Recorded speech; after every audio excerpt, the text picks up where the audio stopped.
L'aéroport international de Bangoka est opérationnel. Donc, la situation est sous contrôle, comme je l'ai dit. Ici, nous avons détruit 8 drones. Ils avaient essayé leur barbarie, nous avons freiné. Les dispositions très, très fortes sont mises en place et rien ne pourra perturber cet aéroport à fonctionner.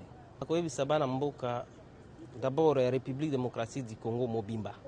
Pe Banamboka ya Chopo. Et ça que tous ala na confiance na mokonzi ya mboka. Tous ala na confiance na président de la République, chef de l'État, mokonzi ya mboka oyo. Tous ala na confiance na ba FRDC na biso, to soutenir armée na biso. RDC. L'aéroport de Bangboka à Kisangani reste opérationnel et le trafic se poursuit normalement, a déclaré le gouverneur de la Chopo, qui assure que la situation est sous contrôle. Il appelle la population à avoir confiance au chef de l'État et affirme également que 8 drones du M23 ont été neutralisés par les FARDC. De son côté, la rébellion affirme avoir détruit, entre le samedi 31 janvier et le dimanche 1er février 2026, le centre de commandement des drones militaires installé à l'aéroport de Kisangani. L'aéroport international de Bangoka à Kisangani est ouvert et est totalement opérationnel. Face aux fausses informations qui circulaient ces dernières heures, le gouverneur de la Chopo, Paul Lendongolia Le Babonga, s'est rendu personnellement sur le lieu ce mercredi 4 février 2026. Le constat est sans appel. Les infrastructures fonctionnent 24 heures sur 24 et les horaires de vol sont scrupuleusement respectés. L'exécutif provincial a tenu à rassurer l'opinion tant nationale qu'internationale. Les FRDC maîtrisent parfaitement la situation sécuritaire. Paul Lendongolia appelle donc la population à la vigilance face à la désinformation, à faire confiance au chef de l'État Félix Tshisekedi et à soutenir nos forces armées pour protéger l'intégrité nationale. Je rassure toute la population de la Chopo et j'appelle la même population à continuer à faire confiance d'abord au commandant suprême, Son Excellence Félix Antoine Tshisekedi Tshilombo, président de la République, faire confiance au gouverneur de province, faire confiance aux institutions de la République et surtout faire confiance à nos vaillants militaires des FARDC. Intimidation, oyo, batoba kolinga, parce que plusieurs fois, tu as constaté que Monguna a kosale la stratégie ya kobangisaka bato na lokuta au travers biloko to kosalela babengi yango telefone bakovanda babandi kokoma bikomela et puis bato batombe na lokuta wana esali panique awa na Kisangani bandeko eloko ezate aéroport na biso international ya Bangoka yangoyo ekosala mosala nango ekoyamba bapepo lokola esalaka kaka uta tongo bapepo mingi esi eleki awa pe bapepo ezokoba na kosenga na basosiete nyonso oyo esalelaka aéroport oyo ebanga eloko te bakoba kokita awa na Kisangani kosala mosala na bango.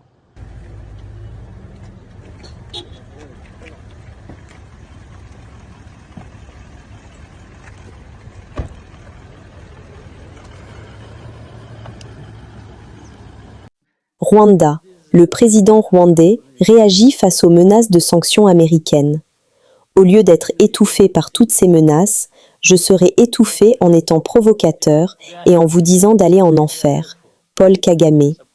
Si nous étions vraiment en RDC pour les minerais, je peux vous dire que le Rwanda serait 100 fois plus riche que ce que nous sommes aujourd'hui. Paul Kagame. Le problème que le Rwanda a avec la RDC concerne principalement les FDLR qui y sont présents, ainsi que l'idéologie génocidaire.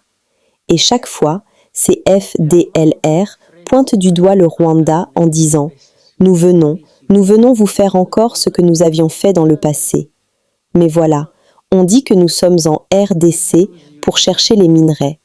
On prétend que c'est la cause de notre conflit avec la RDC. On affirme aussi que nous sommes un petit pays et que nous voulons aller en RDC pour prendre des territoires et étendre notre pays. On dit beaucoup de choses comme ça, mais on omet toujours de pointer du doigt le problème principal qu'ils connaissent et dans lequel ils ont joué un rôle, à savoir la question des Interahamwe présents en RDC. Ces FDLR ont été hébergés, armés et certains ont été intégrés dans l'armée congolaise, tandis que d'autres collaborent avec cette dernière. Au Katanga/Kipushi, un militaire des FARDC, désarmé par des civils, accusé de tracasser la population.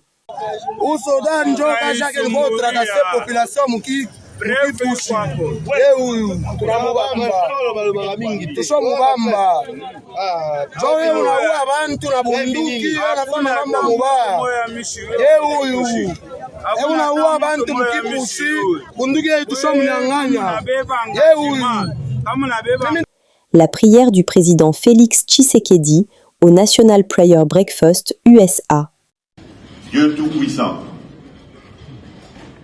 Père de miséricorde et Dieu de toute consolation, toi qui es le maître des temps et des circonstances, le juste juge et le prince de la paix, nous te rendons grâce pour le souffle de vie et élevons vers toi une même prière au-delà de nos langues, de nos histoires et de nos intérêts.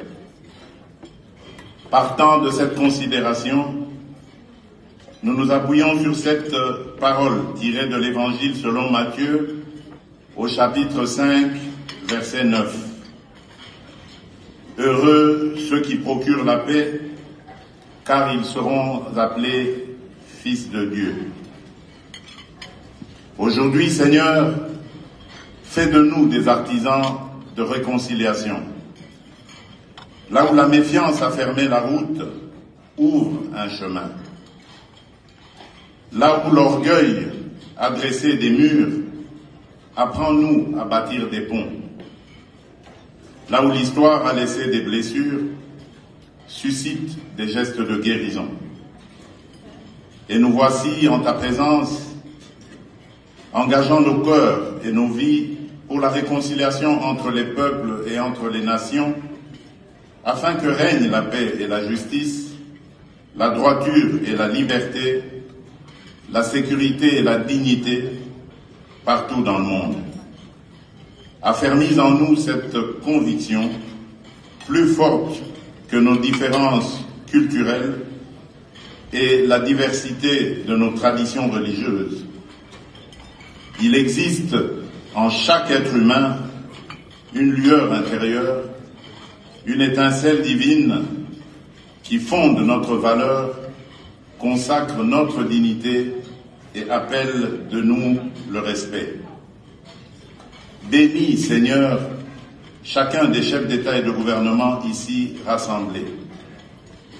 Donne à chacun un cœur humble, une parole juste et une main ferme, afin que l'autorité qu'il exerce serve la paix et la dignité humaine. Seigneur, nous te présentons aussi celles et ceux qui ne sont pas dans cette salle, mais qui vivent affligés. Les victimes des guerres, de la violence, du terrorisme, les réfugiés et les déplacés, les enfants privés d'avenir par la misère, les hommes et les femmes éprouvés par l'injustice et les inégalités. Que leur visage et leurs larmes soient pour nous un appel permanent à des politiques courageuses de réconciliation, à des gestes concrets de justice et d'équité, et à des choix responsables qui préservent la vie et rendent l'espérance possible. Dieu de paix, fait de ce déjeuner de prière plus qu'un rituel protocolaire. Que ce temps de prière fasse naître en chacun de nous des engagements sincères afin qu'individuellement et collectivement, nous sachions répondre avec lucidité, courage et solidarité aux défis qui se dressent devant l'humanité. Nous te prions au nom de notre Seigneur et puissant Sauveur, Jésus-Christ, le Prince de paix. Amen. Mine de KCC. L'anarchie s'installe. Des creuseurs entrent, pillent et repartent sans le moindre contrôle. Cette dérive alimente un climat d'insécurité grandissant et sape dangereusement la confiance des investisseurs. KCC est situé près de Kolwezi, dans la province du Lualaba, au sud-est de la République démocratique du Congo, anciennement région du Katanga. C'est une mine et une installation de traitement de minerais de cuivre et de cobalt. Andoko ata yenye banabebaka minere mone bantu bwingi ishi ni lwilu yote cha kuisha mukasesei ni mambo bo benye munona vile tushoshimama tushaobacha njia bo benye carrière bapite mbele angaka minere bwingi bashabeba. C'est vraiment compliqué.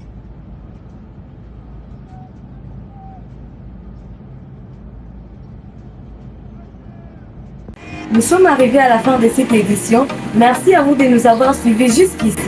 Si vous avez apprécié ces contenus, n'oubliez pas de vous abonner à notre chaîne, d'activer la cloche de notification pour ne rien manquer de nos prochaines vidéos. Likez et partagez cette vidéo. On se retrouve très prochainement. À bientôt.